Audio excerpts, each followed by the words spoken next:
ગુજરાતનો અવાજ।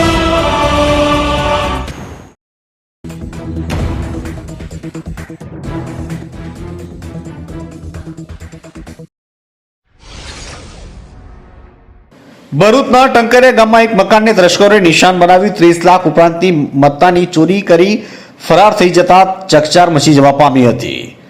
ભરૂચના ટંકરિયા ગામમાં આવેલા ઇરફાન ઇનાયત લારિયાના મકાનને તસ્કરોએ નિશાન બનાવી લાખોની મત્તાની ચોરી કરી ફરાર થઈ જતા ભારે ચકચાર મચી જવા પામી હતી।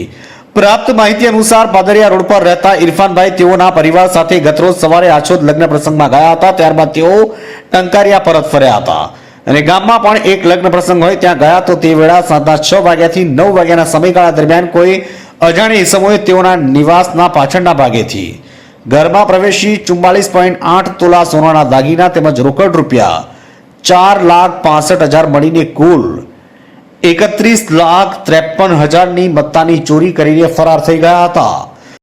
મારું નામ ઇરફાન ઇનાયત લારિયા, રહેવાસી ટંકારિયા પાદરિયા રોડ। મારી ઘરે રાત્રે 20 તારીખે સાંજના 7 વાગ્યાથી 9 વાગ્યા સુધી ચોરી થયેલી છે। બહુ મોટી ચોરી થયેલી છે, એની કમ્પ્લેન અમે પોલીસમાં કરેલી છે।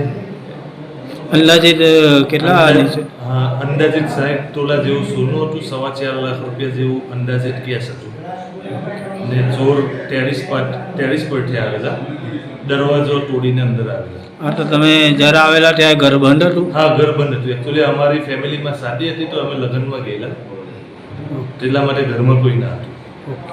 પરિવારના સદસ્યો જ્યારે ઘરે પરત ફર્યા ત્યારે ઘરમાં બધું વેર વિખેર પડેલું જોતા તેઓના પગ નીચેથી ધરતી સરકી ગઈ।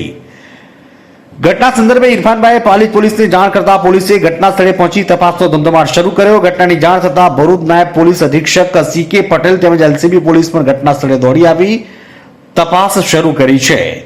ચોરીની ઘટનાને પગલે સમગ્ર ટંકારિયા પંથકમાં ચકચાર મચી જવા પામી છે।